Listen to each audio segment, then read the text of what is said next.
good too. I think you would like Captain America 2 and 3 if you haven't seen it. I like the choreography of the fight scenes. Yeah, Winter Soldier is probably the best Marvel movie, I think, in my opinion. Yeah, I like the Guardian. I like the Guardians of the Galaxy, but yeah, that was good too. Yeah, I probably would like the Winter Soldier. I'm just not. I just don't really. I'm not a big Captain America fan. Well, I always give people crap. I always say he's just a good athlete. I think even if you don't like the movie or Captain America, I should say, I think you would be surprised by the fight scenes. The fight scenes are very good choreography. To be fair, you could say the same thing about Batman. He's just a really good athlete, a rich athlete. Yeah, yeah. But see, Batman. He's just got cool gadgets and stuff like that. Whereas, like in my opinion, Captain America is just kind of boring. Like, I mean, he's got the shield but I don't know, he's just boring to me. Well, that's why he wasn't relevant for like 50 years after World War II. He was just like in like the 60s they killed him off and didn't even bring him back till the mid 90s. Like, yeah, because all he was a propaganda. He was basically war propaganda. Like a way to get people excited, about America is why they created them. America. And I think that's part of the reason that it was a thing at the time, and it just doesn't interest me now as like history, as part of history maybe, but Wonder Woman could still beat him anyways. Wonder Woman's more badass. I need to buy that movie. They say it's really, really good, and a lot of people are happy that she's returning back to direct part 2. Yeah. I haven't gotten to see. There's so many good movies that I haven't seen that I want to see because I just don't get the time to. I want to see Happy Death Day. Happy Death Day. I don't know if it's that movie where the girl like dies, but then she wakes up again and she has to relive the day until she finds out who's killing her. Oh, okay. So it's like a horror version of Groundhog's Day. Yeah, kind of. Well, I would say Edge of Tomorrow. Yeah, like Edge of Tomorrow. That's such a good movie. I like him as an actor, but as a person, he's so weird. But I do love that movie. Some movies. Yeah. Except for this last one, I guess, didn't do very well. What? Loving those SD guns. I'm trying to figure out what they're doing. Like, somebody posted all the year 1 or the year 2 Amalon weapons from Destiny, and there's a green hung jury in there. I was like, if they bring back hung jury, I will never use another gun. Yeah, I was telling Ed before you came on that I reached level 20 last night. Nice. On my hunter, and so I went on to my other character and then played a little bit until I unlocked a hand cannon, and so then I took that hand cannon and then switched it over to my hunter's account and fused it with my sunshot, and now my sunshot's like a 280 light. Nice. Nice. So, and then like all my guns are over 270, so my light level went from being like 195 or something like that by the time I reached level 20 to I'm at 245, I think. Nice.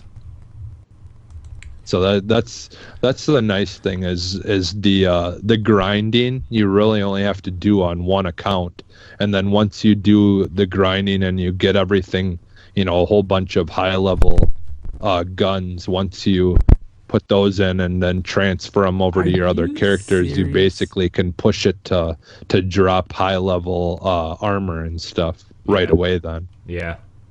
So. Someone got a picture of Cuphead Xbox Slim and a controller. Oh, nice. It's really nice. Yeah. By the way, you guys are still just icons. That's I don't know weird. if it just doesn't want to load or what. What if I did this? No.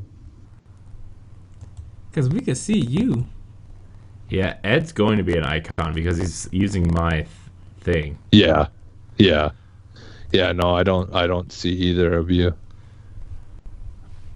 It's weird. And this doesn't really have a refresh at all, does it? I don't know. I've never used Skype.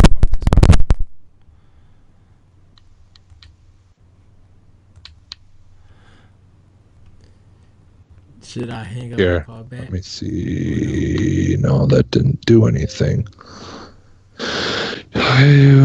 Let's see. Toggle layout.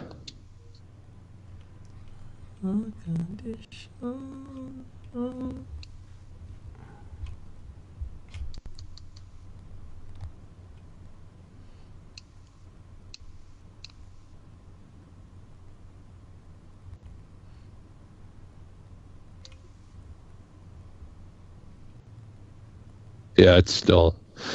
I did a thing where it just had just one and it didn't do anything.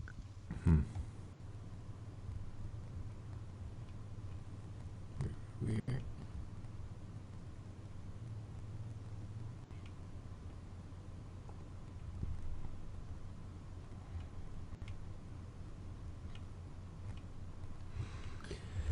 Yes, James. Yes. What? She's shooting Cuphead. Can you guys hear me? Yeah. Yeah. That was weird. All of a sudden, it just like switched over to the TV. Okay. So still no luck. You can't see us. No, I tried like doing a display toggle and it just where it just put Corey's on the screen and not your icon, but that didn't change anything. What if he left the call and brought him back in? What's the drop? Yeah, like here's what we're gonna do. We're gonna do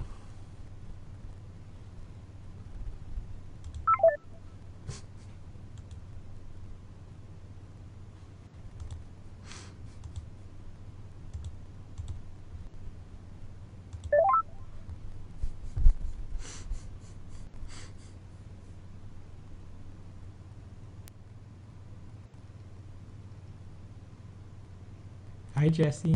Did that work? Hey, nope. That's weird. It's not a big deal. Yeah. It's just easier. It's just easier for me to know when to chime in if I can see you guys talking. But Hold on. Okay, We'll here's what we're gonna do. Hold on. Hold on. We're gonna We're gonna start a new chat. We're gonna go.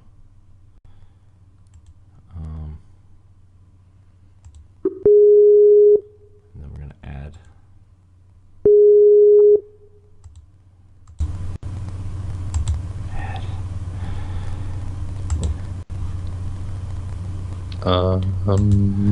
there we go.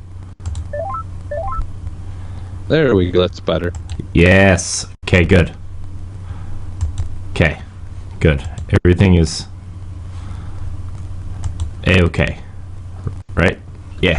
Yep. I just gotta set up my. I did it. Yeah, but I can't hear nobody. Huh.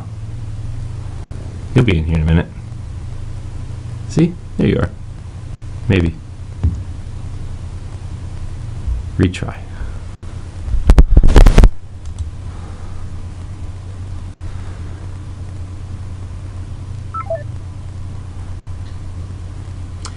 It's probably because I'm trying to join call.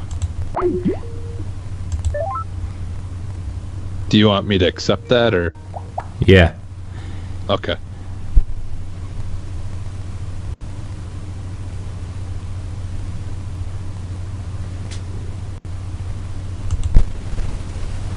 Okay. Go back in.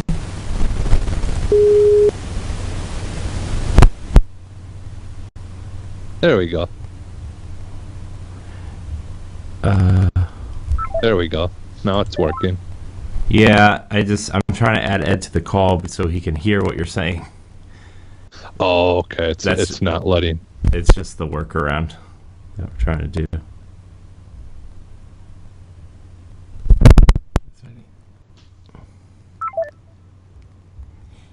You're so beautiful. Wait, Where'd Jesse go? Okay. Can't you see? You gotta mute. You gotta mute yourself. There we go. Can everybody? Yeah. Can everybody see everyone now?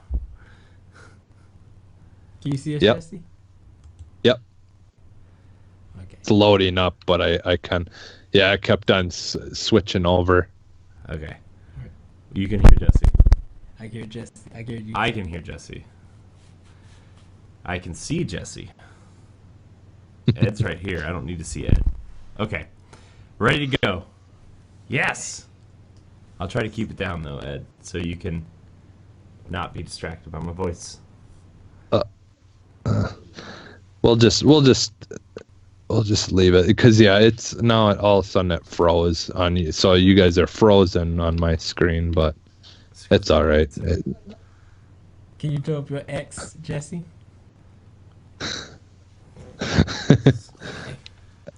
All right, You know let's see. what I say. We throw up the X. All right. Yes. I'm already recording the video, so. Okay. Hello, everybody. Welcome to Arsenal X, NGR Radio's Xbox podcast. I am your host, Eddie V. As always, we throw up the X. Woo! Yes. And we throw it down because we about to throw down. Welcome. Live in the NGR Radio headquarters. I'm here with Bossman Curry Dirrig. What's up, dude? Woo! We're here. Ed, you sound like you haven't recorded 10 podcasts this weekend. Dude, we have been busy recording a lot of stuff for NGR for all our fans. Man. Hours upon hours. I know. We got the Super NES Classic. We did an unboxing. We did a Let's Play podcast. Some games and of Star Fox too. So you guys can check that out on NGR Radio on YouTube and on our website, NGR Radio. We got some episodes for Nintendo Power Block. Yep. A new podcast that Corey has. Yeah. We recorded kind of like a pilot / test episode for something I want to work on that on my personal YouTube channel. So that's going to be exciting. Maybe if it gets out there. No, it'll get out there. I just want to make sure like it's edited properly and everything. So it'll probably be up in like a week and a half or so. Okay. But I'm excited. Like this whole weekend has just been this great experience. Sorry, Jesse's here too. Hi, Jesse. Hi, Jesse. Jesse's not here with us. He's eating cheese and drinking beer and playing Xbox. He's drinking Dutch apple. Yeah, Dutch apple wine or something. He's fancy. It's a wine and brandy. wine and brandy hybrid. Yeah. But yeah, Ed. I mean, Jesse, you missed a fun weekend, man. We did so much, and Ed keeps calling this the NGR Radio headquarters, and it's like just the spare bedroom.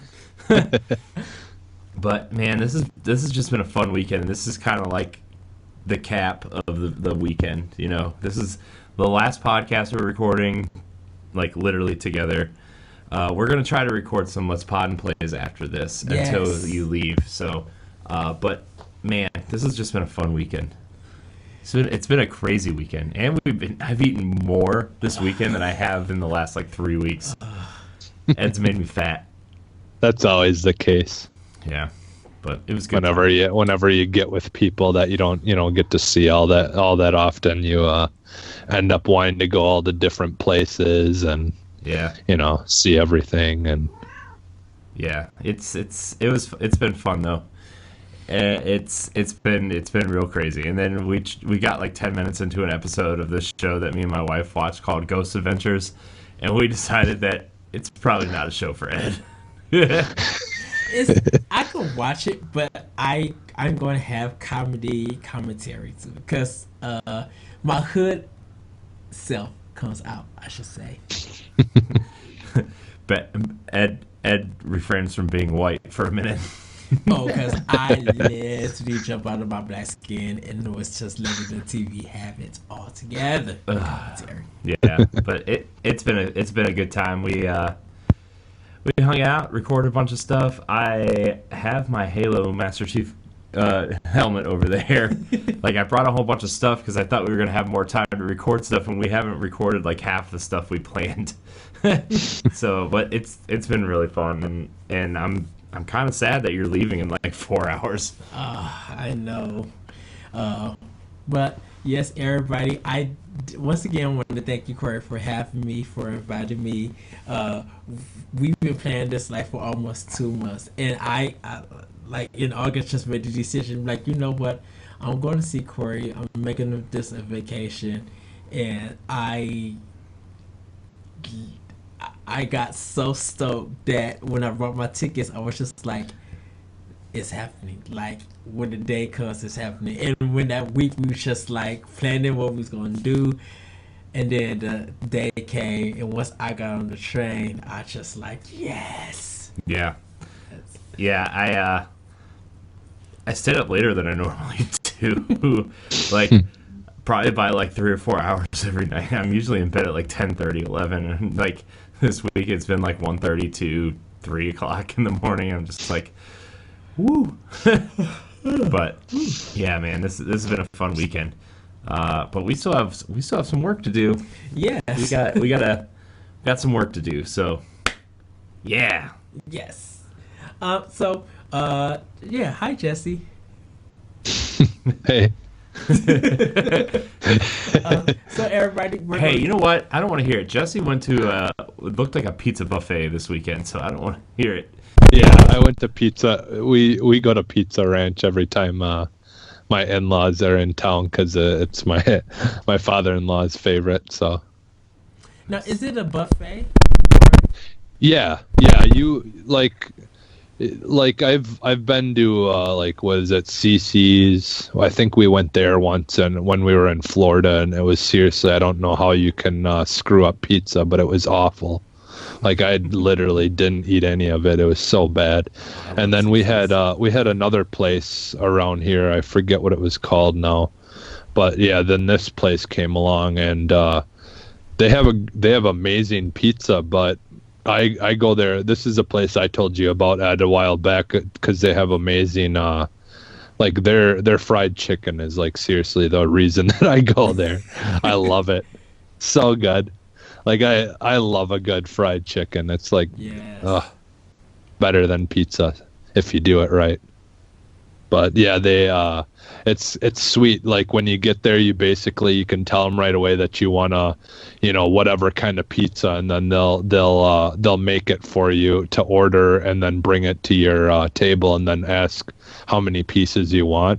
So, like, they have pizza on the buffet, and then they have like homemade chips that are really good, like the potatoes cut into thin slices and made into homemade chips. And then they've got like a little bit of everything, a salad bar, ice cream. They got like these dessert pizza things that just are like a crust with like straw or blueberries, cherries, whatever, and then like stuff drizzled over the top of it like icing. And then but yeah, their chicken is like the reason that I go. I literally will have a couple of pieces of pizza, but then I mostly just load up on the chicken. Yeah, Corey was telling me about a pizza place. Oh yeah, I told him about CC's. Because like, oh, okay, CC's is actually like really good up here. I don't know what happened at your CC's, but like, me and my dad used to go to CC's all the time. What happened is it was Florida. That's true. Like, seriously, every single place that we went to in Florida we had a bad experience, or just the people were super lazy and just didn't want to do anything correctly. And like even like when we got there, the right away they screwed up on our rooms for our hotel that we were staying at. So then that was a big massive thing that, you know, and we've got like all of our families. I think there was like 10 or 11 of us, something like that. And so like we didn't have a room or anything, so we had to wait around and figure stuff out until they got it all situated. And yeah, it was just like one thing after the other. They just would, like, the restaurants, I didn't get my food until about an hour later. Like everyone had literally gotten their food and eaten, and then they finally brought mine, and I'm like, yeah, can you just put it in a to-go box, because it's kind of late now. Wow. Yeah, that's crazy. It was, yeah, one thing after the only thing that turned out really well was obviously going to Disney and all that. That was a good experience. And then we went to the it's like the equivalent of Knights, or what's that, Medieval Times, but it was all pirates. Oh geez, that's awesome. Yeah, that was a lot of fun, because like each section you had your team of pirates that you would cheer for, and you know, it's basically the exact same thing as that, you know, Medieval Times, but it's just pirates, and they got these big like pirate ship things in the middle, and there's water like around them and stuff, and they're like swinging from ropes from one ship to the other and fighting, and it was pretty sweet. Well, this is Arsenal X, like I said, is the Xbox podcast. Foodcast. Foodcast. NGR's Foodcast. Food for thought. We're going to start a food podcast one day, I swear. Or I'll start it and then just have guests come on. But I'm actually going to start with you, Jesse. What's been in your arsenal, dude? Well, we've been playing a lot of Destiny. Yeah. And I actually pinned a whole bunch of games to my pins on Xbox to kind of start playing, you know, switch up my you know, the games that I play and stuff. I can't think right now of what I loaded on there. Oh, I did download the that one game that's like a ripoff of PUBG or whatever. The Fortnite one? Yeah, I didn't. Yeah, I play downloaded it too. We should take a look at that later. Maybe that would that tonight. Yeah, that would be fine. Yeah, and then today I finally picked up Cuphead. Oh, nice. And I am loving that game. It is hard, but it's so much fun. It's like and it's like I kind of somewhat compare it to like Limbo and stuff, where it's difficult, but at the same time it's difficult in a good way, where it just, you know, just makes you want to keep on trying to think of, you know, like plan everything out and try to figure everything out, and then go through it again, and, you know, and just, you know, gradually learn everything and how things work, and you know what things you want to make sure you do before, you know, moving, or because there's, you know, a lot of stuff going on, and at first I didn't know if I was gonna like that. A lot of the beginning levels seem like you're just basically going after going against bosses, and that's basically it. There's not a whole lot to some of the sections that you do, but I actually like it because they make a lot of the bosses are in like 3 stages.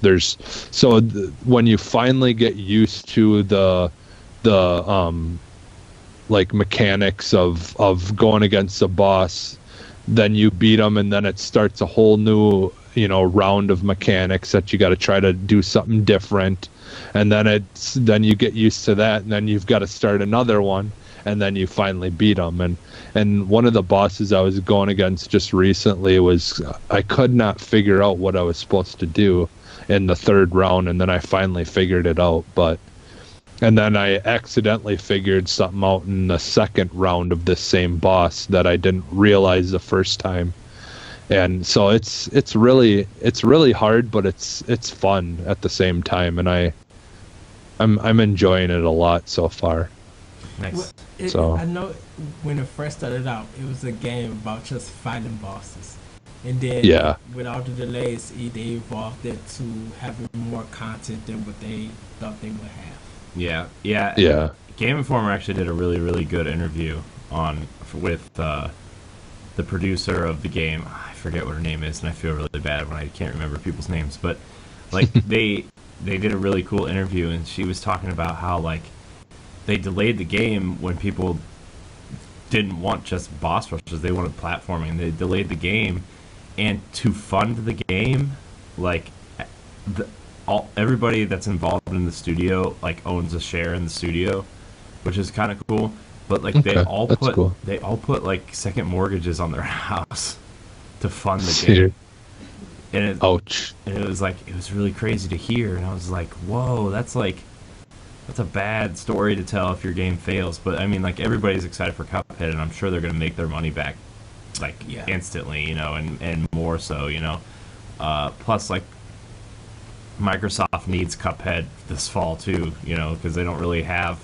They have Forza, PUBG, and Cuphead. Like that's their fall lineup. You know, you telling that story kind of makes me even more so.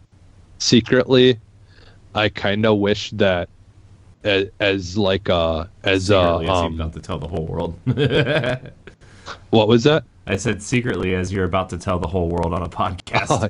Well, yeah, no, I was just thinking that like it was something I was daydreaming about, but now with you saying that story, it kind of makes me want it even more. But like I was thinking, you know, I know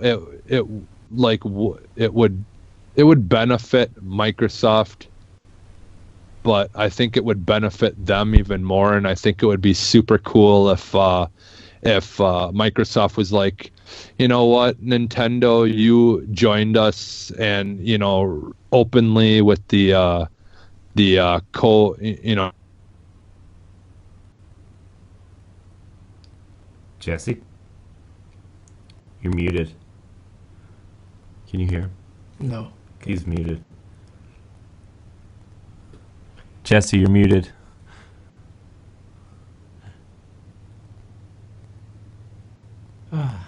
Delays. Editing. Yes. Hello? Hello?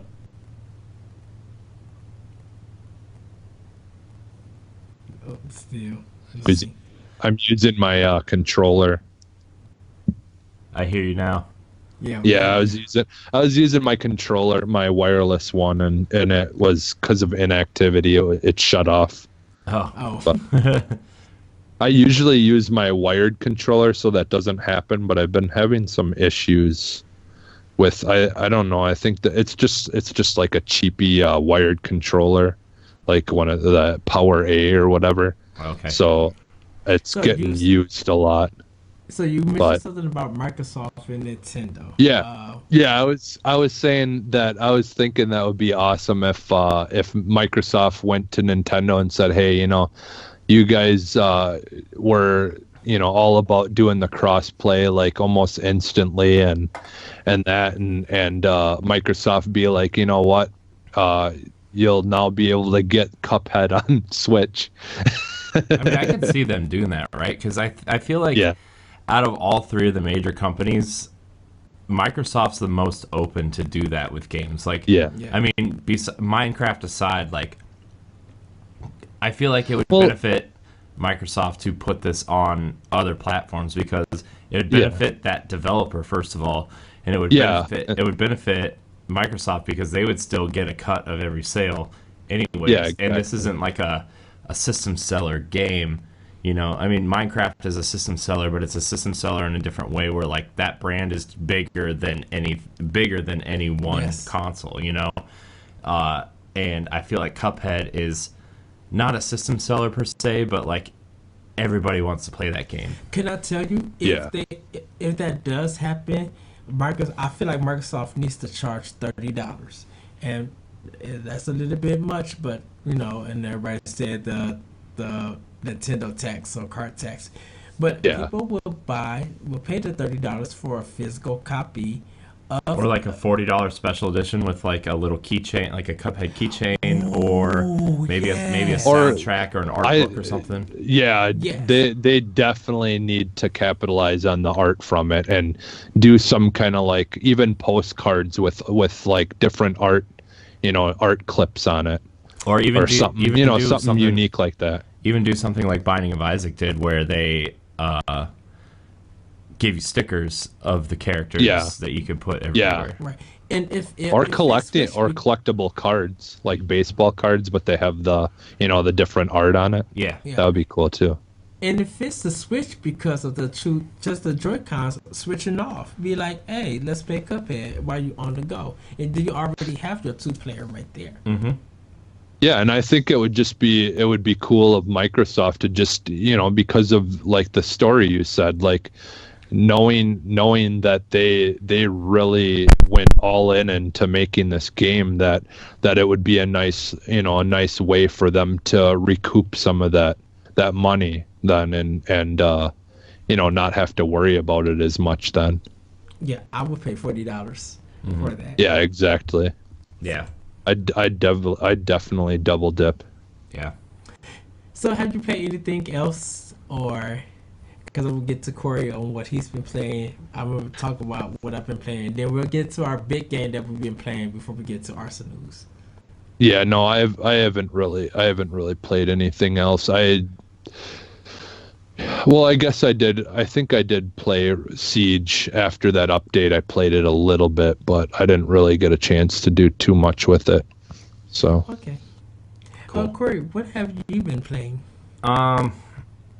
No, I mean, really recently, what I've been playing besides Destiny, because we're gonna have a conversation about Destiny in Yes. particular.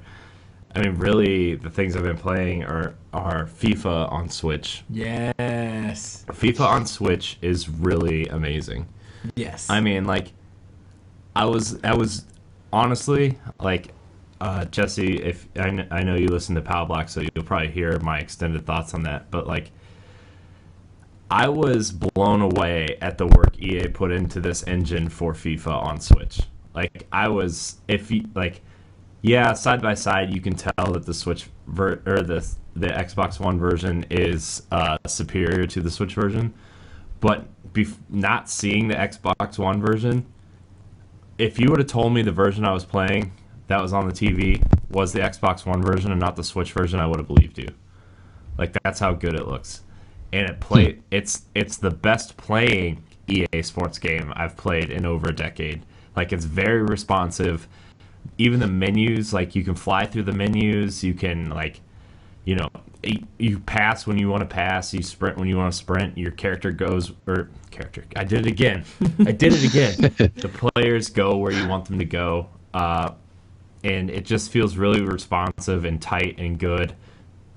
And I mean, Ed, we've probably talked more about FIFA this weekend than we have in the last 20 years. Yes. Like, for real. Like, this is the ultimate experience, I think, because, like, you can play it on your TV, you can play it on the go. It's not feature complete, but the features that are there are there. The features are fully featured. Like, it feels really good. The Dynasty mode, which is probably what I'm going to dive into this coming week, because I want to give you guys impressions on that, because FIFA is a huge title. It's really good. Like, I was seriously blown away. I probably played it for like 3 or 4 hours the other night, just while we were watching TV and eating dinner and stuff. And like when Corey was playing it, Doc, I was just sitting there, just like, there's no way this game should be looking like this and running this smoothly, and it was. Yeah. Like, and we was looking in the crowd thing, and we didn't pay really attention to the crowd because, like Corey said, who's gonna be paying attention to the crowd? The in-game stuff, it's just like, ooh, this looks really, really Yeah, good. they really focused on, like, the player, like, the player art, and, like, how they wanted that to probably be on par with the Xbox One version. And, like, as you look at the game, you can tell places where they not cut corners. I don't want to say cut corners, but you can tell that they didn't focus much on the background outside of the stadiums. Yes. But within the stadiums, the grass moves. The grass looks like Breath of the Wild's grass. Like you could see it moving and stuff. And like the way they animated the crowd was actually really smart. They took like maybe 30 or 40 different people at this, and they all animate at the same time with the same animation, but they're all in different spots of the stadium, so you can't really tell. And they did that. They probably like copied and pasted like probably this like throughout the stadium. You know, they just take like a bunch of people and they all animate the same animation at the same time. And then they'll do like the next group and the next group and the next group. So they're all scattered, so you can't really tell, which was really smart. Where like I was reading an animation or a thing on the animation in the Xbox One version where the way they did it with Switch, they cut it like the Switch is animation is like 100 times, or the Xbox One animation of the crowd is 100 times more complicated than the version they did for Switch because of the processing power of the Xbox One, which was really fascinating because like I really couldn't tell that the crowd was like whatever, the crowd was animating, they were cheering, whatever. I was more trying to score goals and slide tackle everybody than Yes. slide tackle pass, shoot, score. But you know, I was really impressed with FIFA on Switch, and then I played more of the Octopath Traveler demo, and then I played a little bit more of Sonic Mania. So that's kind of what I've been playing besides Destiny. Mine's going to be really short. During the trip, I've been playing Metroid 7 Returns. Was playing some more hardcore, getting my tail whipped, but enjoying that challenge that I was getting. I will Always say, keep a shotgun, Ed. Always keep a shotgun. Always keep a shotgun. Played the Super NES Mini, enjoyed that. Picked up actually Yakuza Kiwami Stardew Valley for Xbox One, and another game for Xbox One. Halo 5. Halo 5. I picked up. So GameStop has a buy two get one, but it's probably over by the time you guys see this. So that's what happened that I got. But other than that, we all three came together for the first time. Yep, we had an Arsenal X-Fire team, a full Arsenal X-Fire team. We are okay. So I've been playing most of my raid team is on PS4. So those are the characters I've been working on the most, but we finally got together last night and tried to finish the campaign for mine and Ed's Xbox characters. Yes. And Jesse was kind enough to throw in his second character at us and try to help us. And dude, it was so late last night. I started falling asleep and Ed started yelling at me, and like it was just a late night. But first of all, before we get to that, I beat the raid finally. Well, my raid team and I beat the raid, and it was awesome. It felt so good. Like, it felt so good to beat the raid because we had been struggling, mostly because we haven't had a consistent raid team. You know, it's been like 3 constants and then 3 kind of interchangeable people with a few others, you know. And so we never really had that consistent raid team, and we finally beat it. And Ed was sitting right there. Dude, I was so excited. I was like shaking head. I was like, I did it. And like I got a max light helmet from the raid, and oh my gosh, dude, the Titan helmet looks so good. It's sick, dude. Like literally sick. Oh, the Titan helmet's so cool looking. And I got the boots. They're fine. The only thing we care about is the helmet. The helmets are the best. Unless you're the Warlock. The Warlock has some pretty sick robes. You gotta say. Yes. But man, beating that raid just felt really good, and I got the rocket launcher, which has cluster bombs on it, and it increases in accuracy when you're standing still and aiming down sights, which at the raid boss or any strike boss really, they're kind of just standing still for a little bit before they move. So this raid weapon is really meant for the raid.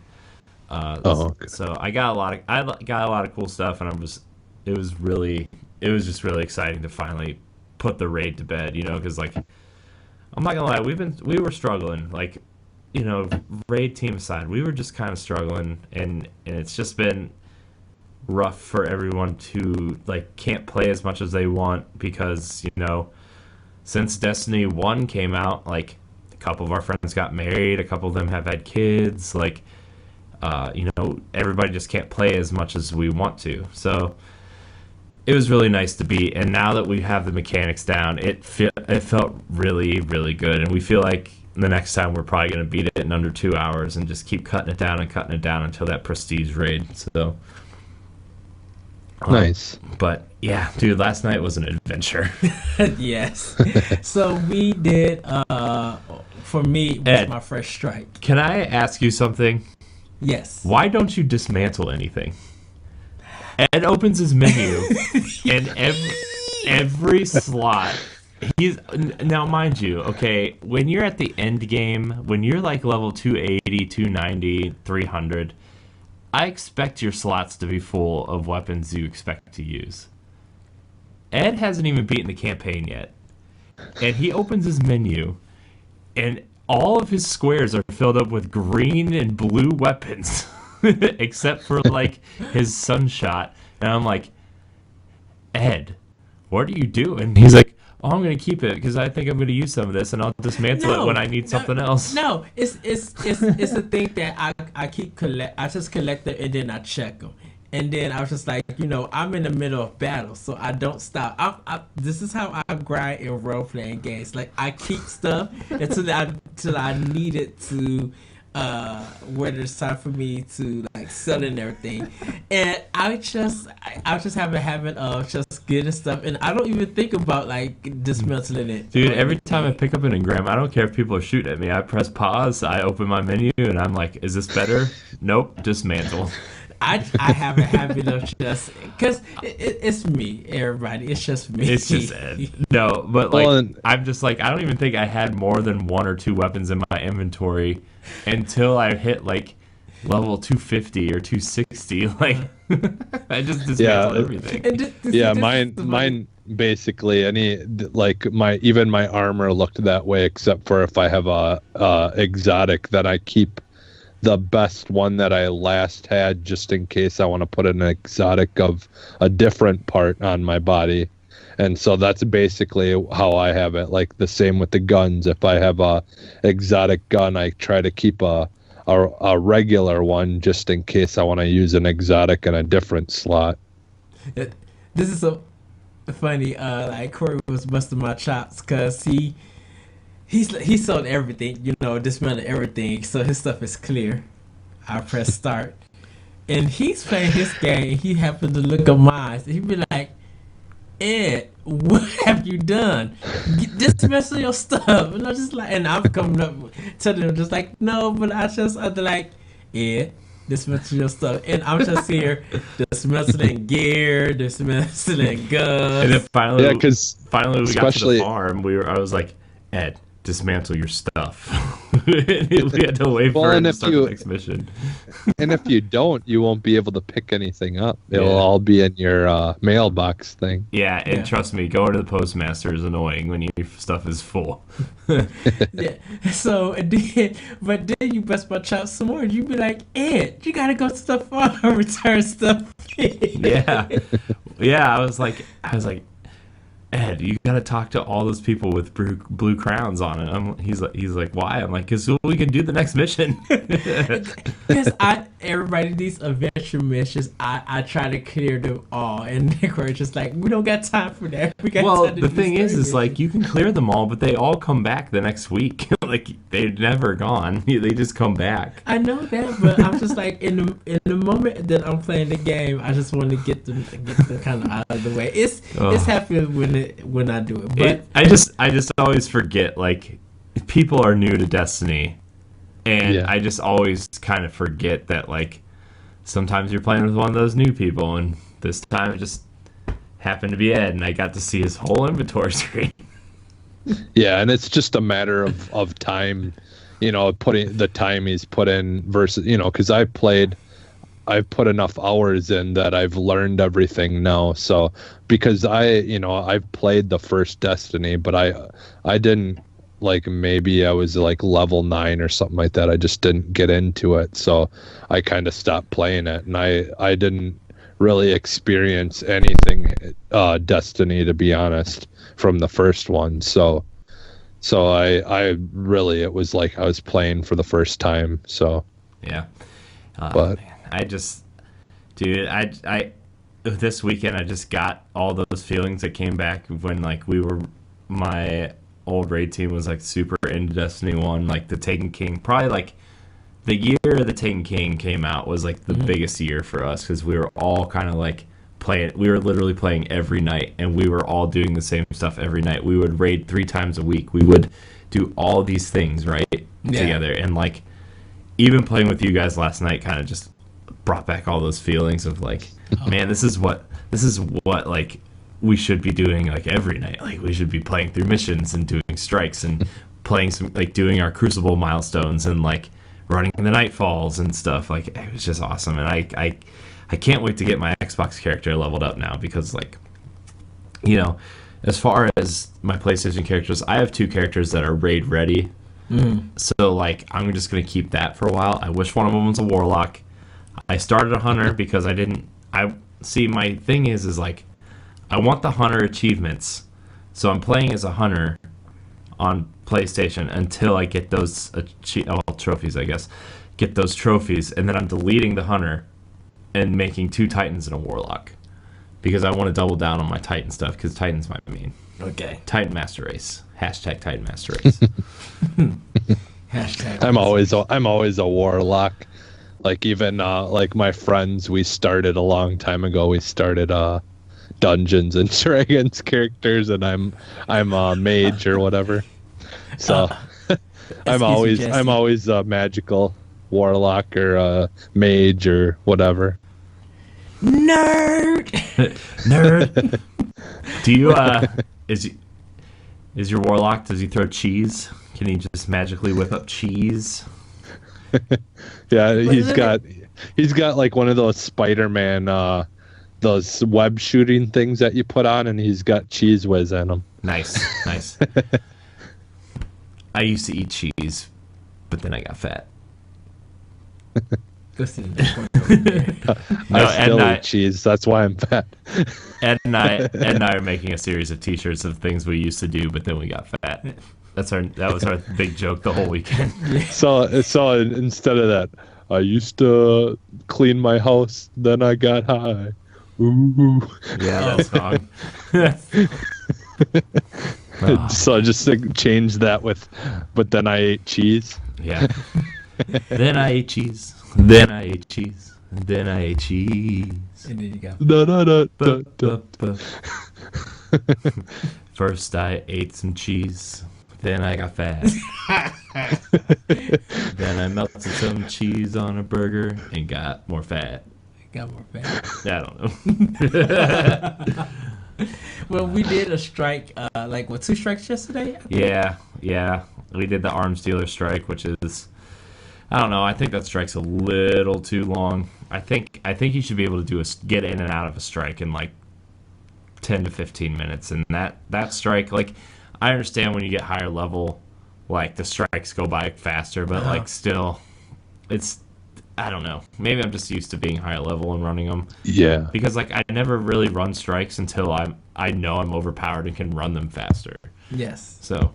Yeah, and we were like just barely at, or at least I was just barely at the level that, or under the level that it suggested you be to beat it. So, I mean, we were playing it at just the level that it's, the absolute level that you should be to have a chance. So, I mean, yeah, because once you get much more powerful, it's like you just run through it. And yeah. We got our Nameless Midnights, though. Yes. Yeah. I didn't get it. Oh, man, Nameless Midnight's the best scout rifle in the game besides multi-tool. If you need a legendary scout rifle, Nameless Midnight.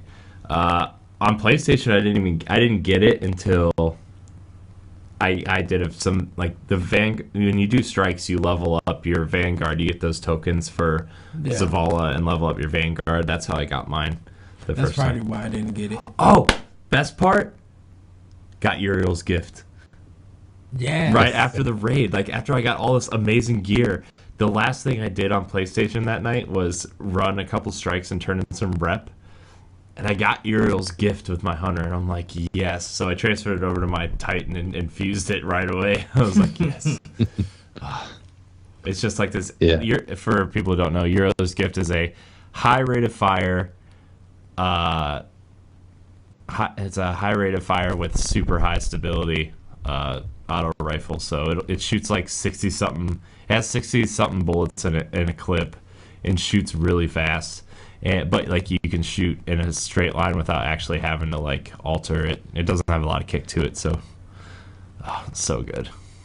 Yeah, I just got mine the other day too, and I don't think I really used it. Yeah, I might have used it actually last night. Yeah, I think I'm going to use it in the raid. I was using Cold Heart in the raid, but it's like I can't really tell if it's doing a lot of damage or not to the boss. That and the fact that like we had 2 hunters running Celestial Nighthawk, so like that really helped. But yeah. Well, from what I understand, like what everyone keeps saying is Cold Heart only works if literally everyone in your raid is all using it at the same time, because the multiplier doubles off of everyone. I think because the way that gun works is the longer you keep it on someone, the more damage it does over time of keeping it on them. And if everyone is using it, your doubler, the damage output gets really high, is from what I understand. That's what it sounds like anyway. But because that's the whole idea, I think, of that gun, is it's gotta be, you've got to keep it constantly on the person. Yeah. The boss. So yeah, it's yeah, I don't really know yet. I haven't really found the right arsenal to use. Yeah, I did that. I said it. The right arsenal. But you know, I haven't found that right arsenal to really optimize the PvE experience, at least. I know what weapons to use in Crucible if I have to. It's obviously multi-tool and then Uriel's gift, but like I don't know. I'm still trying to find the right combination of weapons I want to switch in and out. Now, best power weapon though. Best power weapon is Hawthorne's Field Forged shotgun. Mm-hmm. Oh, I love that gun so much. And I put some power weapon stability mods into my gauntlets, and so now like I have even more stability in that shotgun, so I can basically just shoot in a straight line with a fully automatic shotgun with 9 rounds in it. Dude, it's a beast. It's awesome. So my favorite for PvE right now is using some of the auto rifles that you get are if you hold the trigger down, they shoot like an automatic gun.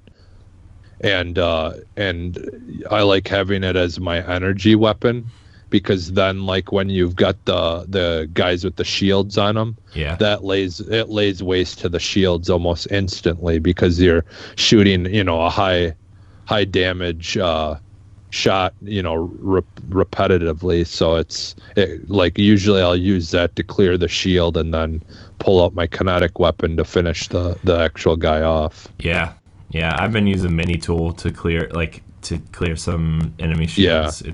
That gun's really good, and it's just and we got to get you some good weapons. Like I just shoot guns. I know, but like they're shooting guns and then they're shooting good guns, and you'll feel like you're playing a totally different game when you get good guns. Like it's amazing. It's amazing how good the weapons feel when you get to the legendary ones. I see the happiness sparkle in your eye. I seriously am thinking about switching that Sunshot over to my main character, because I love that gun. Yeah, Sunshot's really good. Yeah, I don't even like hand cannons, and I use Sunshot. That's how awesome that gun is. Yeah, it's amazing. So. Well, everybody, we're going to get into our Arsenal news. We'll talk more about Destiny next week. Ed, you sound so tired. No, I'm still amazed and I'm learning. We talked about this on the podcast, that when people play like co-op and stuff, and I'm in it, I listen was so focused on playing the game and stuff, and everybody like, "Is Ed here?" Yeah. It's like, "Hi." Yeah, I was like, last night I was like afraid you couldn't hear us because you were so quiet, and I was like, Ed, what are you doing over there? You're just like, I'm just learning. I'm just learning. So And I'm just over here like popping, trying to save folks. yeah. Yeah, that's the thing. We put in so many hours that we can just like goof around and and play, and it's like second nature now. But yeah, I'd still gotta, once you get some time put in, then it will probably be a better game to do like the pod and play and actually talk and and do other stuff. It just takes so much attention when you're low level like that. You got to make sure that every shot counts, and it's just really tough to screw around. And I mean, look at me and you were dying like all the time because we so used to being able to just run in the middle of a bunch of guys and just clear them out. Yeah, when we were running the arms dealer strike, that when that tank comes down off that platform that lowers down, like I'm so used to just running in there with my striker titan and like slamming the legs off of it, because like if you shoot in the legs or the whatever those are, like guess the wheels or whatever, but like that's where you do the most damage on those. And like I'm so used to running in there and striker tightening those and then double grenading the bottom of it, and by the time I do all that and my friends are using like Nighthawk or Nova Bomb or something, like that tank is almost dead, and then you just kind of like go up to the yellow guy that's standing there and just punch him, and then like throw a couple grenades at him and shotgun him, and he's dead in like 4 shots with that Hawthorne shotgun. And like last night we actually had to try to be strategic to take it out. So, but I'm sorry, we talk a lot about Destiny just because it's a really solid game. It's a really good game, and like we really want Ed to be into this game with us. So we're just trying to get him to this point where he like don't get me wrong, leveling up to level 20 and doing the campaign, and like I'd say anything under level 220 sucks. Like it just sucks trying to get leveled up to actually do things that are fun in that game. Yeah. Not that this campaign wasn't fun, but like running this campaign with you guys, this is my 4th time running through the campaign, right? And it's just like it just feels like a slog at this point. And like it's fun for you because you're seeing it for the first time and you want to do all the adventures and stuff, but there is so many cool things out there to do outside of the things that are on your map that like once you get high enough level and you're running with me and Jesse as like a high level character, and like the combinations and stuff, like since you're a hunter, you'll shoot, like you'll tether the bosses, and like I'll be throwing my shield at him or throwing my hammers at him, and Jesse will throw a Nova Bomb, and they'll all be critical hits. And like the stories that come out of these cool combinations of moves and special abilities, and just like throwing up a wall when a rocket's shooting at you to save your whole team, like those are the stories that you tell, and those are the cool moments. It's not the mission-based thing, like, oh yeah, we shot that tank over there. Like, no, the cool stories are the experiences you have as a fire team, and I can't wait. I literally cannot wait for you to be a high enough level. And like I know, like I understand what you're trying to do, and like when you play by yourself, it's not as fun. But when you play as a fire team, it's so much fun. It's not that it's not fun when I play by myself. I see it as a role playing game, so I treat it as a role playing game. Right. So it's like I do the missions and I do the sides, and I kind of want to complete everything to move on. So it's just like I feel like I gotta get stuff done before I do any of the strikes and raids and all the other stuff. It's just like this is a campaign, so this is what they're offering me. So this is what I want to focus on and do. Right. Yeah, the best way to look at it is play it the opposite way of how you'd play Breath of the Wild. Like you want to finish the storyline so you can enjoy all the millions of things that are out in the world versus enjoying all the millions of things outside of the world and then get powerful enough to do the campaign. Yeah, like it's the opposite basically. Yeah, like the public events are fun. Public events are actually fun to do this time. They are. And like figuring out the puzzle to the public, like you'll join a public event and like you'll get loot from the public event, but there's a puzzle within the public event to make it the heroic event, Yeah. And once you figure that out, you get better stuff by triggering the heroic event. So it's actually like you're joining the public event to figure out the puzzle to get the real stuff behind it, or like running the strike with a fire team with that fire team medallion popped, and you'll get like legendary stuff left and right. You'll get an exotic like every 3 or 4 strikes. That kind of stuff is like the fun part, and like decrypting the legendary and exotic engrams, hoping that like maybe my purple engram will turn into an exotic because there's a slight chance it does that, or like you're a hunter, so you're gonna be like, is this the exotic that gives me Celestial Nighthawk? Is this the exotic that gives me Hard Light? Like, these are those are the exciting moments. You're just like, ah! You're so super excited. I know. I can't help it. I'm sorry. I just get really excited when we talk about this. We have to move on to Arsenal news. So, got some quick hit stories for you guys for our Arsenal news. For those who still on the Xbox One, Advanced Warfare and Sonic Adventure is backwards compatible, so you guys are able to play. I didn't even realize Advanced Warfare came in Xbox 360. Yeah. Like, I had no idea that it came to Xbox 360. Yes. Jesse, are you planning to try any of these games? Advanced Warfare or Sonic Adventure? Probably not. Advanced Warfare, you're talking about the Call of Duty, right? Yes. That's the one that you got. I don't know, probably not. I mean, it's the Kevin Spacey one, which is a good one to have for backwards compatible, but like, you might as well just get the Xbox One at this point. It's like $10, pretty much. Actually, I do. I think I have it already. Anyways, a lot of my Call of Duty games I basically deleted off of my Xbox because I don't really play it anymore. I think I might. Well, and not only that, but I like. Ever since Siege came out, like if I want to play a really good, competitive first-person shooter, I'm way more inclined to play that game. So it's just like I really don't like how Activision and Call of Duty handles it. They just don't listen to their fans, in my opinion. They don't listen. They don't really it's like all they care about are the people who play it competitively, and like those big the big whatever, those video game competitions and stuff. It's like all they care about are those people, and that's it. So yeah. Well, for those who own Xbox Game Pass, Super Street Fighter 4, Saints Row, Get Out of the Hell, State of Decay, The Bug Butcher, Custom Quest 2, Medita Castilla X, Curse Castle,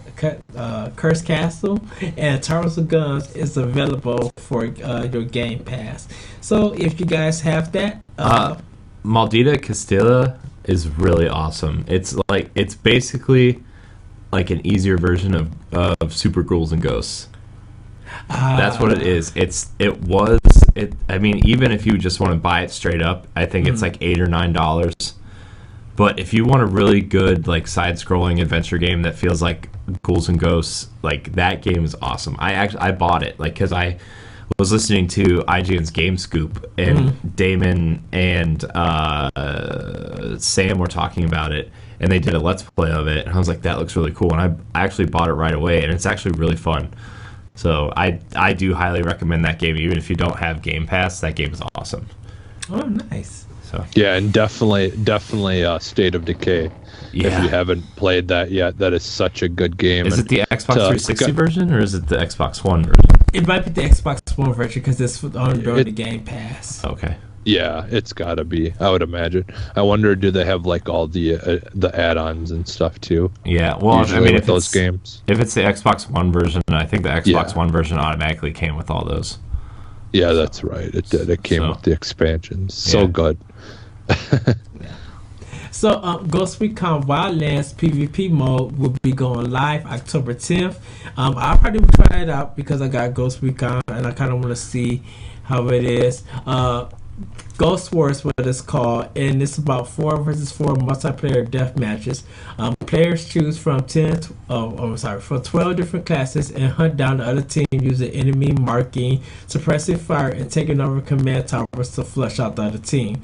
The 12 classes all fulfill specific roles in assault, marksman, and support, giving variety even within these class types. So the update is free to all owners of Ghost Recon Wildlands when it goes live for PlayStation 4, Xbox One, and PC. Nice. I still want to play Ghost Recon. I loved Future Soldier. I thought Future Soldier on 360 was one of the best third-person shooters I've ever played outside of... Like, I would put it up there with Gears of War and Spec Ops as some of the best third-person shooters. And, like, I still want to play Wildlands. Like, I understand, like, it's supposed to be like a team-based game and you're supposed to play with your friends, but I still want to try it out just because I like Ghost Recon so much. But that's a cool addition. I'm surprised that wasn't in there at launch. But anyways, so Killer Instinct is now available for Steam users. The game just came out, so you guys will be able to play that. I think it's going to be up to Season 3 that the Steam version that you can play. And it is cross-play with Xbox One and Windows 10 versions. cool. So if you guys are interested in that, that's more money for Microsoft, I should say. Check it out. All another reason for them to bring Cuphead to Switch. Right there. Killer Instinct on Steam. A competitor. Yeah. Yep. Just saying. Yeah, I think that would be awesome. because the way Cuphead's set up, it would just be perfect on a Switch. Yeah. Did you guys ever play Killer Instinct for Xbox One? Yes, I did. Because like it was Games with Gold. Like right when Season 3 hit, Games with Gold had Season 1 and 2 for free. Yeah, that's why I got it. So I liked it a lot. I just like I'm not a huge fighting game guy, but I liked what I played, and like I thought it was cool that like they had I think Battletoads. I think they had Rash, and then they had General Rom and the Arbiter. Like cool characters from the Xbox back catalog that is just like in this like with all these weird Killer Instinct characters. It's cool. Yeah, I like Killer Instinct, but I'm just like when it comes to fighting games, the only thing I really enjoy is like the Mortal Kombat games, and I still need to get what is it? Injustice. Injustice. I need to get that because that's like right up my alley. I know. I don't really care about fighting games anymore like I used to. Because, like, I literally, like we've talked about this in the past, like, I used to go to the arcades, like, by my house and play, like, Street Fighter and all that stuff all the time, but I just don't get into them like I used to. But Injustice and Mortal Kombat has enough unique, stuff to it and a cool style to it that it just still draws me in, so... Yeah, I want to play Injustice. Like I really do. I loved Injustice 1. I bought it. I think I bought it twice. I bought the Wii U version. I did too. And then it was either like on sale or for free in PlayStation Plus. It was free. So like that, I got it there too, and I played the crap out of Injustice. Like I just loved Injustice so much, and like. Yeah, I'm surprised I haven't gotten Injustice 2 yet, but like I didn't want to pay $60 for it because like I knew what I wanted out of that game, and for me the amount I would play that game wasn't worth the $60. Mm-hmm. But the more and more I watch it, like and the loot system looks really cool, like that kind of stuff really makes me want to play this game. And like my birthday's coming up, so maybe my wife will get it for me. We shall see.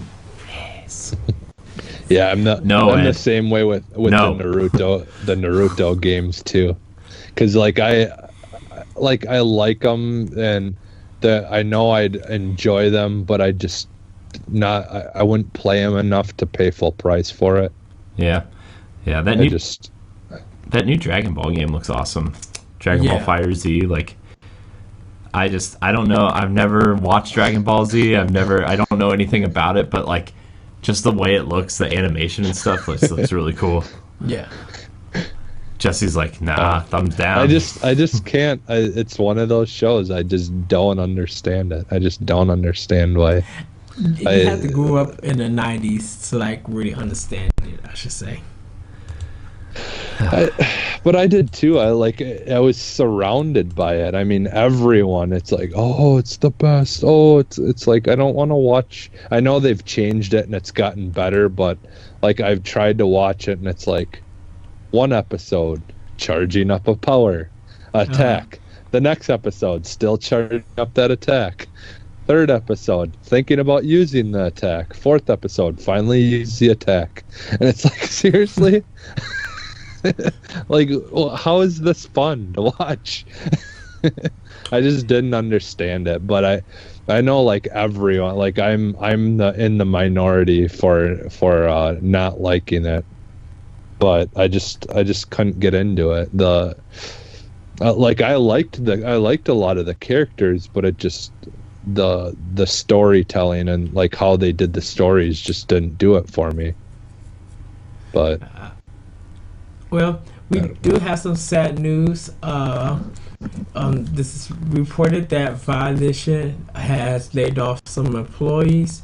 Volition, the developers of Saints Row and recent Agents of Mayhem, may be undergoing layoffs, according to a report from Kotaku. The article states that the 200-employee company is losing over 30 people, including General Manager Dan Cermak. Kotaku sources point to the poor sales of Agents of Mayhem as the key issue forcing the layoffs. While public sales data for Agents of Mayhem has not been released and is unlikely to be so for quite a while, available sources like Steam Spy indicate the game is not doing particularly well so far. Volition was a part of THQ before publisher's bankruptcy and subsequent collapse in 2012. In the years before THQ folded, Volition was a feather in their cap, and with Saints Row and Red Faction Guerrilla being critical and financial successes for the company. Publisher Deep Silver picked up the Illinois-based developer in 2013, producing Saints Row, Get Out of Hell, and Agents of Mayhem, which did not fare well critically overall. And me and Corey was talking about this, but Naughty Dog put out a hiring tweet for those who were hit by the layoffs. Good. Maybe Naughty Dog will hire their gameplay engineers so they can learn how to shoot guns in their games. Sorry, that was just came out of nowhere. I don't know. I'm sorry. We've had multiple conversations about how I feel about Naughty Dog's gameplay mechanics, but like back to Volition. Yeah, this is really sad. Like I'm glad, studios kind of, even though they're all kind of competitors, they all seem to have each other's backs. Yes. And it always seems like when a studio gets laid off, like a couple of developers are always like, hey, we're hiring, come apply for us, or hey, we'll help you get a job somewhere even if it's not with us type thing.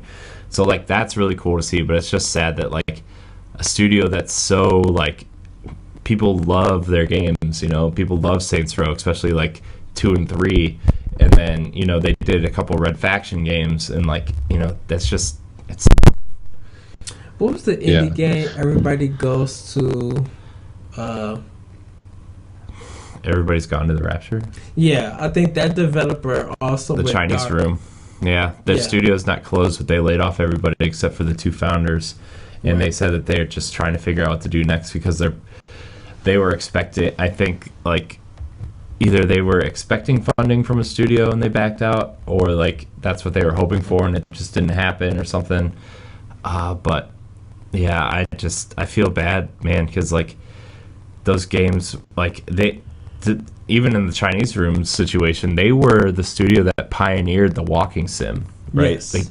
Like Dear Esther was like the first walking sim that had any kind of staying power to it, and then Everybody's Gone to the Rapture was like a big push on PlayStation, and it's just sad to see these developers with very good games on their resume like just kind of go away in some form, and it sucks. Like it sucks. Like I would have loved like Agents of Mayhem, Jesse, is a game that you and I have talked about multiple times on this show where like it looks cool. Like I think the hero shooter in a single player campaign works, but like they're missing kind of key elements to making that work, like a co-op mode where Ed and I talked about an optional opinion earlier today. Like co-op games that need co-op are sadly missing the co-op, and this is one game that screams give me co-op play. Yeah, because I overall I enjoyed it. I haven't picked it up yet, only because there's been so many big titles that I've wanted to get. So that was, I do plan on still getting it regardless. But like as far as like they talked about the Saints Row not doing too well.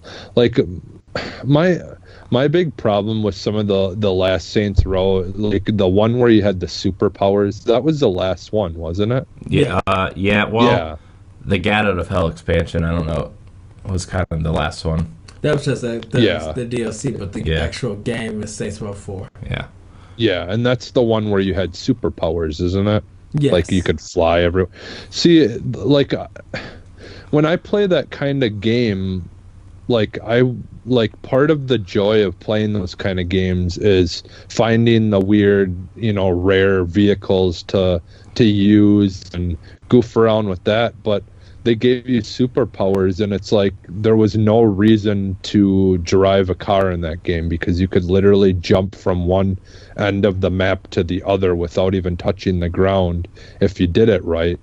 And I think there was actually even a achievement if you did that or something like that. Mm-hmm. But they took away all the, like, you have all these cars and all these fun things to do on the ground, but they made it so you didn't have to be on the ground almost ever except for to do certain things. And it just kind of, in my opinion, it killed the whole fun of those games. Like, it just didn't give you a reason to do any of that stuff. It just felt, it's like if, like Superman, I'm sure feels annoyed, if he was a real character, he'd driving a car like a normal person when he could just fly everywhere. Yeah. It just completely took away from the experience, in my opinion.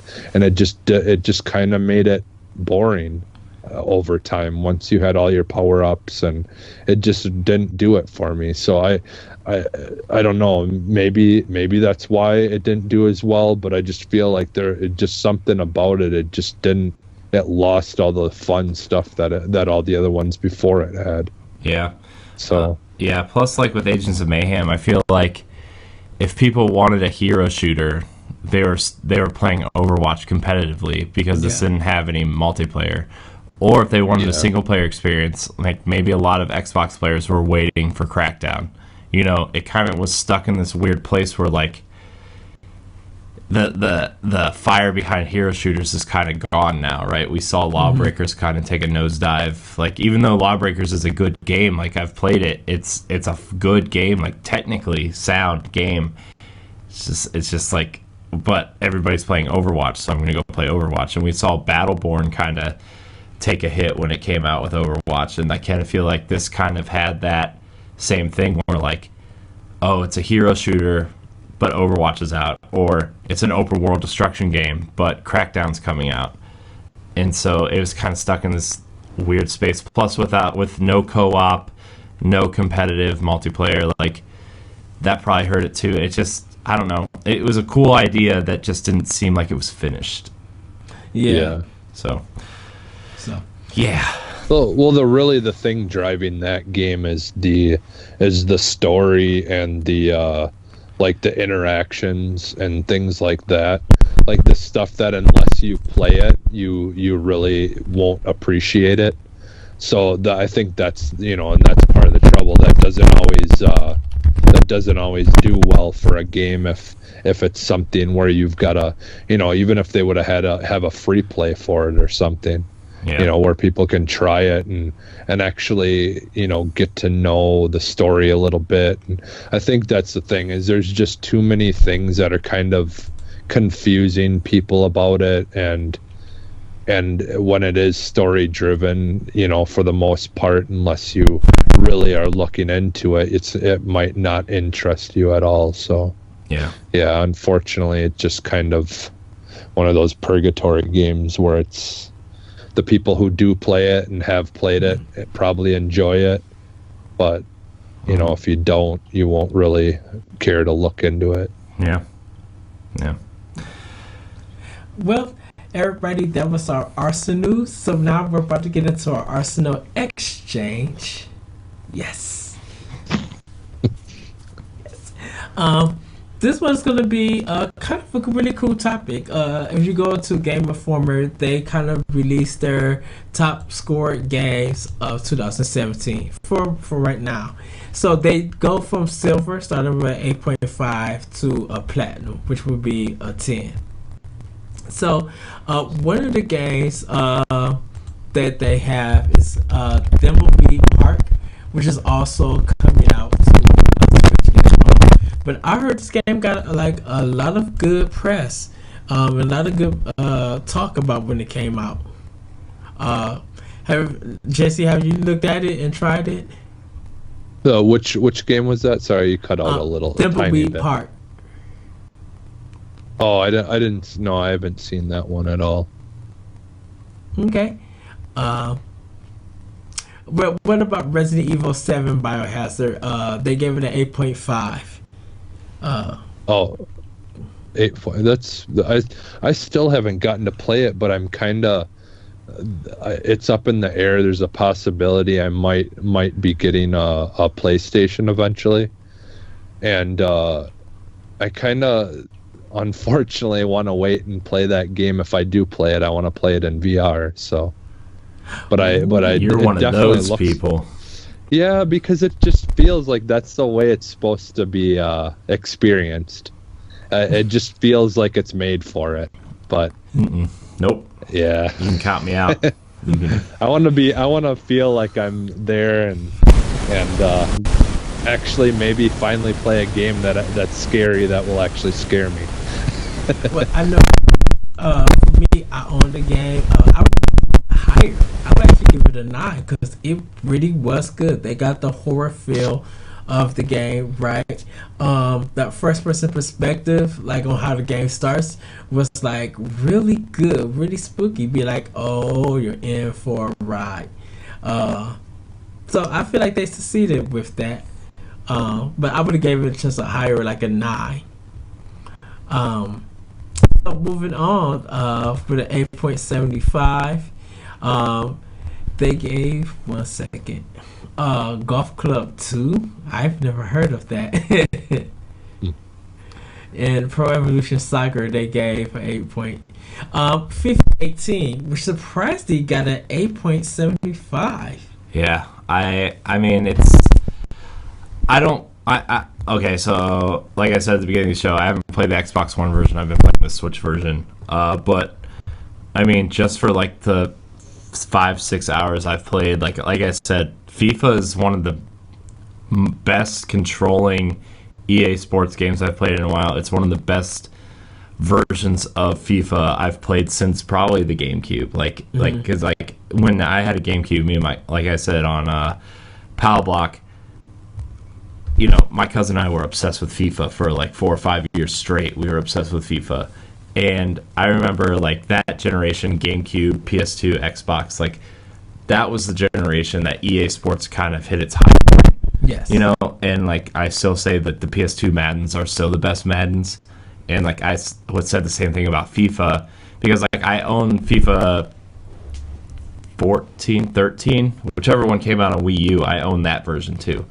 And like that version kind of controlled like clunky and kind of tanky and like they waited too long for the animations to play out and stuff like that. But this version, like it feels like I remember the GameCube games feeling, that it's responsive, it's quick, it's fast paced, it's fun, like it's just fun. And so yeah, I seriously can't recommend FIFA enough, even if you're not playing it on Switch or Xbox One. Like if you're listening to the show and you own a console, like any console, you should pick up FIFA if you're a sports fan in general. Like it's just that good. Well, even if you're not, like I wouldn't consider myself a sports fan, but I do love like still playing sports I absolutely don't care about. I like playing them in game form. Like, I think on N64, me and my friends used to play the hockey game all the time. Wayne Gretzky's 3D hockey? I think so, yeah. Or so, well, I don't think it was that. I think it was one of the NHL games, wasn't it? Didn't they have like the the normal ones? Yeah, just the regular ones, but we would like always turn off penalties or whatever, so you could like cream the like the other, like after the play is over, you could just like cream the ref or something like that. Yeah. I don't remember. We just used to just have fun playing it, even though I would like to actually get into hockey. It's just we don't really have any of the channels don't really play it here. Yeah. So, and we've cut the cord. I don't really have cable or anything. I just basically watch everything streaming now, but yeah, it's just hard to find around here. Yeah, like I'm a pretty big sports fan when it comes to like the Cleveland teams, but like I don't play I cannot stand watching baseball. It's too slow for me. But like I love playing MLB The Show when it comes out every year. Mm-hmm. Or like, I like the Browns, so like I like playing Madden a lot. But like I don't really follow soccer a whole lot anymore. Like I used to for a long time. And then I kind of fell off, and like I still follow some of the European club teams, and like the Columbus Crew is like the Ohio Major League Soccer team, so like I follow them a little bit, but like just playing FIFA is so much fun. I don't even care who any of the players are. It's just fun to play. And I think that makes the sports game better because you're not trying to go out and get your favorite players and have them all play for your favorite team. You're actually like trying to be strategic and basing it off stats and stuff instead of like, getting like if you're playing Madden, you're not going out to this is a bad example. I was gonna say like Peyton Manning and stuff, but that's like so 10 years ago.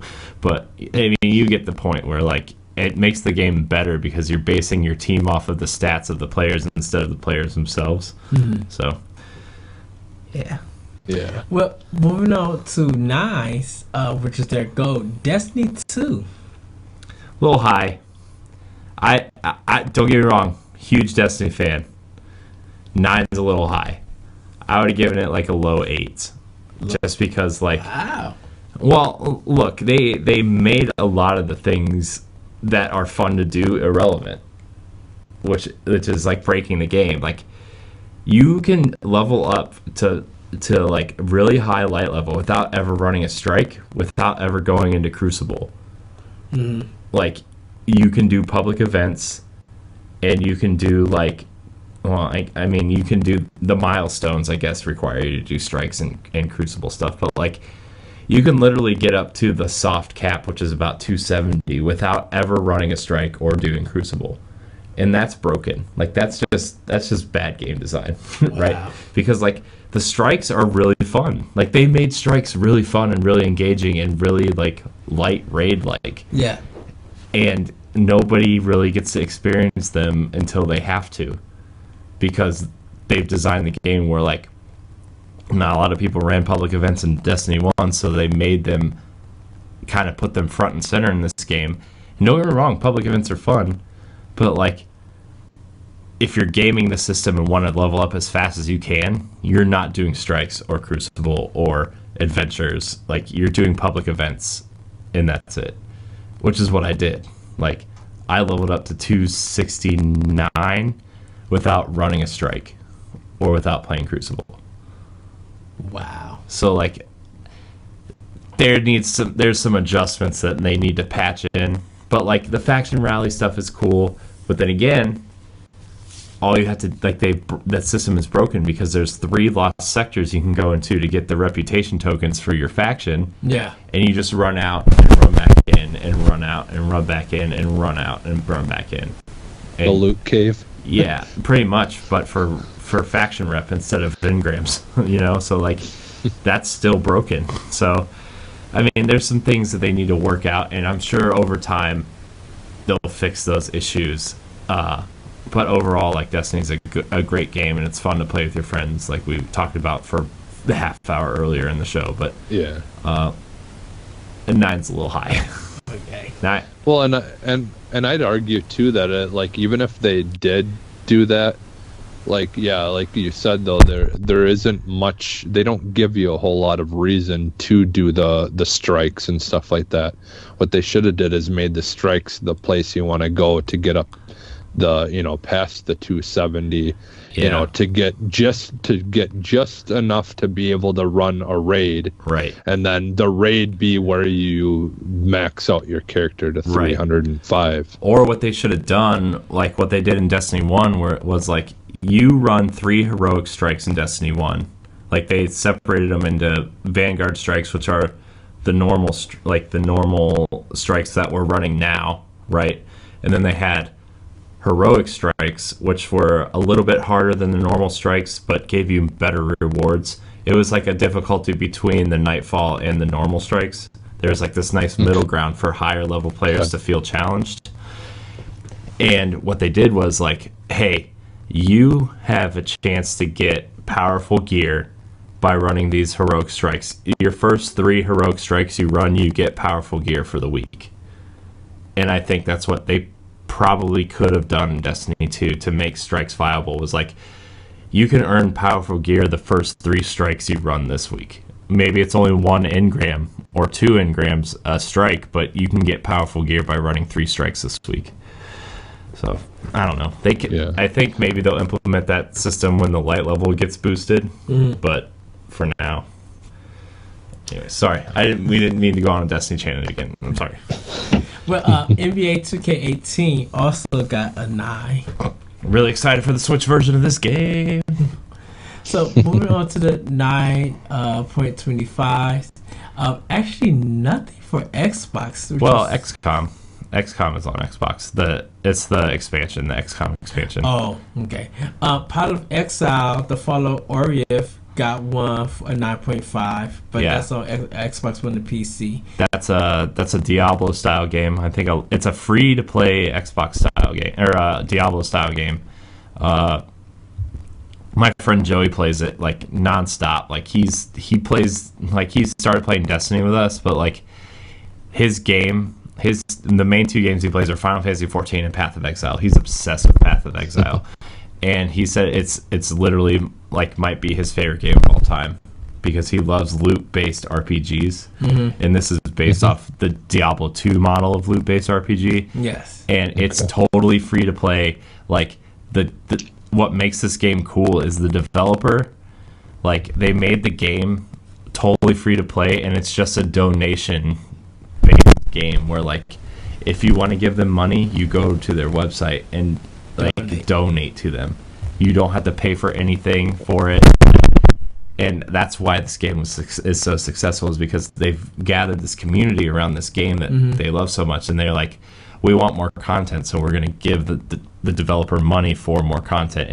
There's no like really loot boxes, there's no expansion. There's a founders pack, which is like $20 that you can purchase, that gives you like stuff, so like the game's not as hard when you start out. Yes. But like all that stuff you can find in the game, it's purely a donation driven game. It's really cool. It's a really isn't this the game that created some controversy of the fans of it because it was on PC and they were mad that it was going to Xbox? Yeah, because they thought they were going to change the game, because the game is super complicated in terms of like PC control scheme, and they thought like the Xbox version is a different game. Like it's not a different game, but like it's a simplified version of the game for the controller, and PC players were mad because they thought the game was going to become simplified on PC as well, but it's not the case. I have confirmation from a friend who loves this game, who's played both games obsessively, both versions, and he said the Xbox version is like, it's a little bit simplified because of the controller, but it's not bad at all. It's great. So yeah, I just remember hearing about that a while back.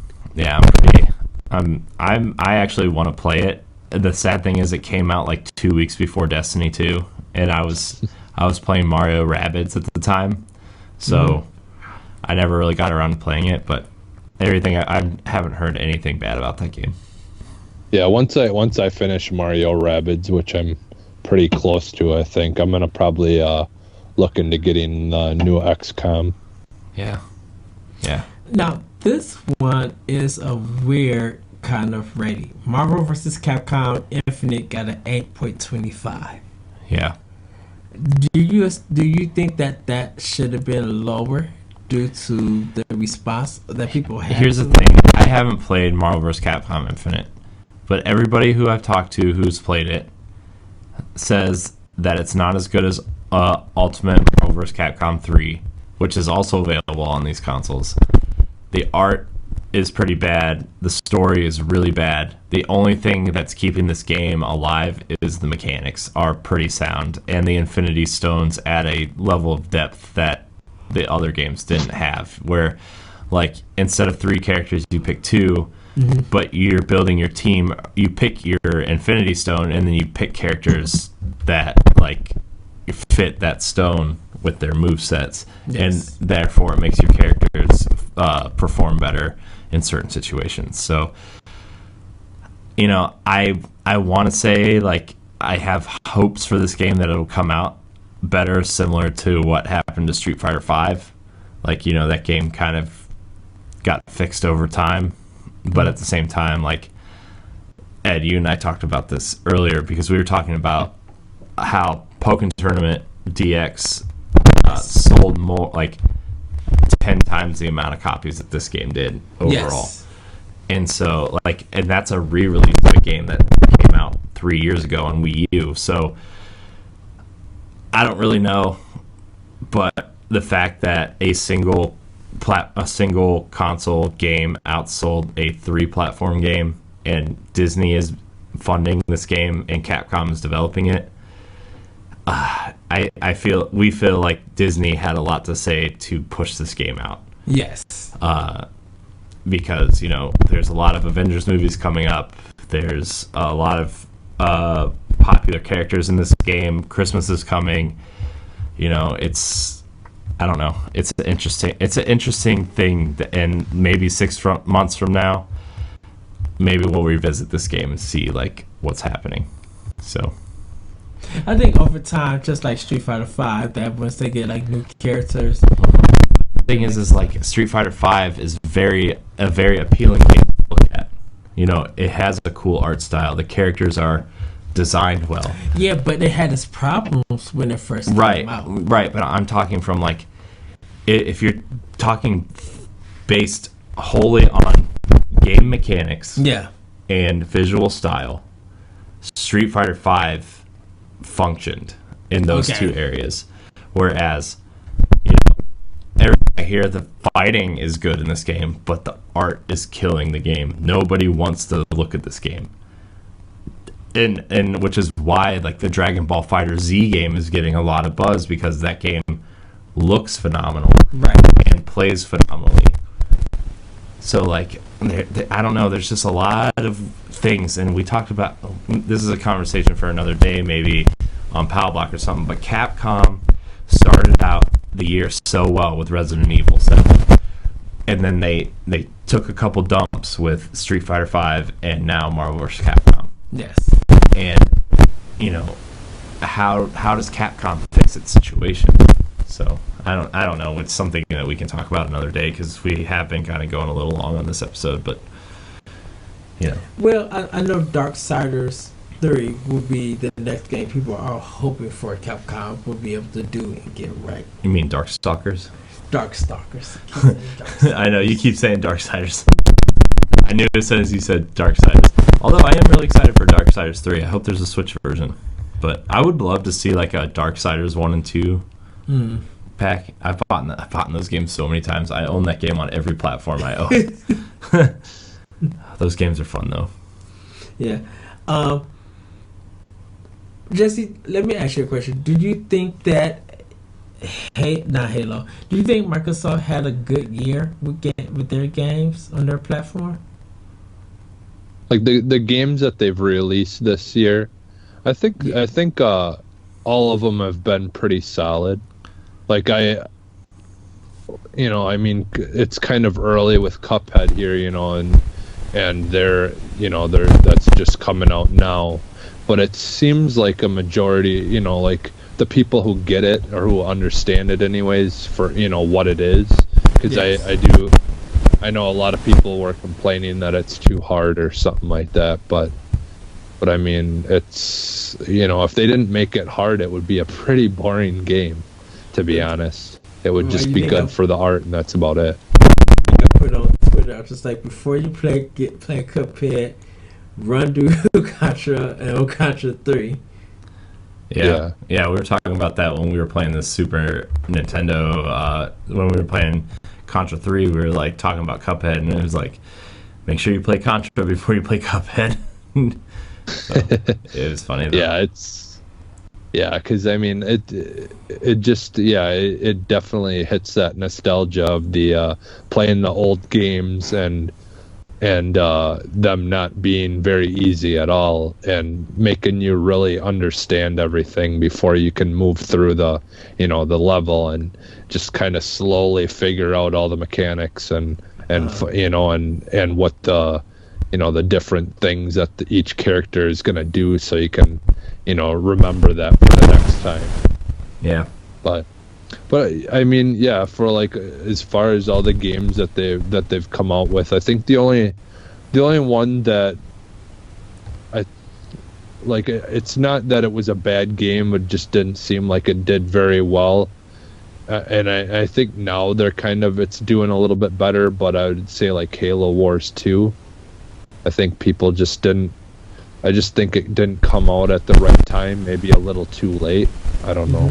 Yeah, I still need to play Halo Wars 2, because like I was really looking forward to it, and then I just never got it because like I didn't realize it was out when it came out. Like I knew it was coming out, Yeah. but then I just kind of like forgot about it, and then I saw commercials for it in like late March. I was still seeing those commercials for it where like the Brute and the Commander were like selling cars and stuff, or Yeah. it was like those commercials were funny.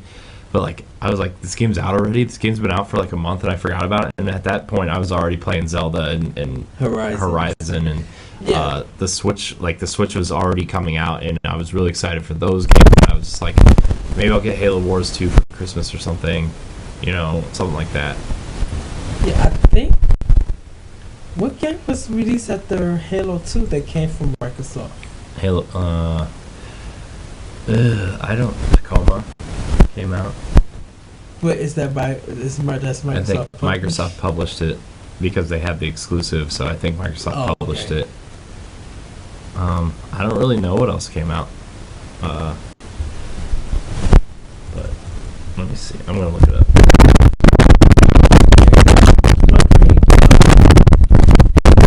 They've been gearing up for Xbox One X, and so I was assuming that there's going to be hopefully some games coming to that system that's going to have good grades. That's going to kind of like save it and rescue from what they did this year.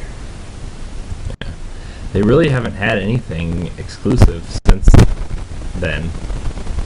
It's all been third party, and like the Fable card game ended up coming out, but like I don't know what you would really call that. So, but yeah, I mean, Forza's their next big game, and Cuphead just came out, and PUBG is going to be a big game for them. Like I said, like we've said 100 times on this show, like I really think 2018 is going to be like I said, I think 2018 is going to be the game, or be the year that Xbox shows a lot of games, and this is going to be a year like the Switch had this year. They're going to show off games that are in development and stuff. So, but yeah, that's my thing. So. Okay. Well, everybody, that was our Arsenal Exchange. You guys can go to Game Informer and take a look at some other games that they did for Switch, 3DS, and for PlayStation 4 and the PC, and see some of those scores. I'm like, they have a really good list. Of course, Breath of the Wild take top honors with 10, but Metroid Prime, not Metroid Prime, Metroid Samus Returns got a 9.75.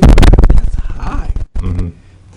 Yeah, I mean, It's good though. Yeah, I mean, that's good news for Metroid because it needed a win. You know, after I mean, I liked Other M, but after that, you know, after Other M came out and then Federation Force got poor reception, like Metroid needed a win, right? And Samus Returns is obviously a big win for them, so that's good. That's good. I still need to play it, but it's a big win for sure. And I was listening. Was it World 1-1 where you and Larry were talking about it?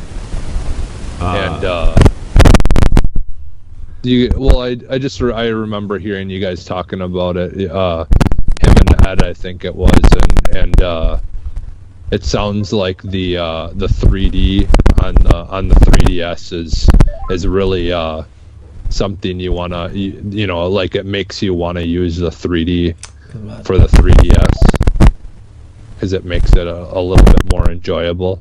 Yeah. So. It's that's I'm excited to play it. I'm just waiting for some breathing room from all these other games I've been playing, you know, and because like I really want to dive into Metroid, so but it's a good win. Anyways, but yeah. The video's messed up now. Oh no. Well, should we just go ahead and end it? Yeah. Or whatever. That's pretty good. Should I say anything or just... No, just exit the show. We'll just... Okay. Well, everybody, that was Arsenal X, and we will actually see you guys next time. Yeah. No outros? No nothing? Well, no, not going to plug. We've been going long. I mean, people know where to find us. Just join our Facebook group, Arsenal X, facebook.com/group/ArsenalX. Remember, you can email the show at ArsenalXPodcast. Join our Xbox One community. We have an community on Xbox One now. Hello, here's Destiny 2 is a big one right now, you know. We're down to play co-op or competitive with anybody, so if you want to join an easygoing group and have fun playing with friends, you know, Jesse and Ed and I are all in there kind of hanging out as well as a bunch of other people, so yeah. So, thank you, Jesse, for coming on the show and joining us. Thank you, everybody, for watching Arsenal X. Until next time, we will see you later. Peace out. Yay. Bye, everybody. Bye. Ed lost his feed. Do you need to charge that? I got an extra USB port over here. No. Yeah, unfortunately, the like there was some feedback like during the show, but like at the end it just started like you could hear like like stuff like that. It's my microphone cords. I need to replace them. They're getting kind of loose, and I just need to replace them. I probably need a new set of microphones too. It's just these microphones are like 3 years old at this point, and these cords need these cords need replaced like every 6 months, and I just haven't replaced them in over 2 years. So okay. Ed and I have been having issues all weekend with them, and I was just like, Ed, don't bump the table, don't touch anything, sit still. It's just as still as you can for an hour or more. Luckily it really wasn't too bad through the majority of the show, but it was starting to a little bit at the end. But. I've been sifting through audio all weekend trying to like cut out little chunks of feedback, and it's just I know, I'm sorry, but like I was up here and my arm was laying on the microphone stand, and that's when it started getting all that feedback. I was like, oh no. So well, technology. I'm gonna go try to finish edit Ed's optional opinion, get all the feedback cut out of there for him, and I'm sure Ed will be on Xbox, so I'm gonna try to get some of this stuff edited.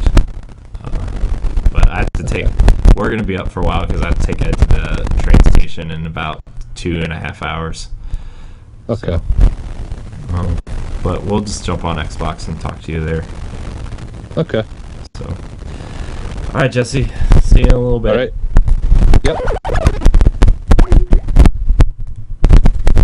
I knew that was gonna happen. Oh no. We'll have everything.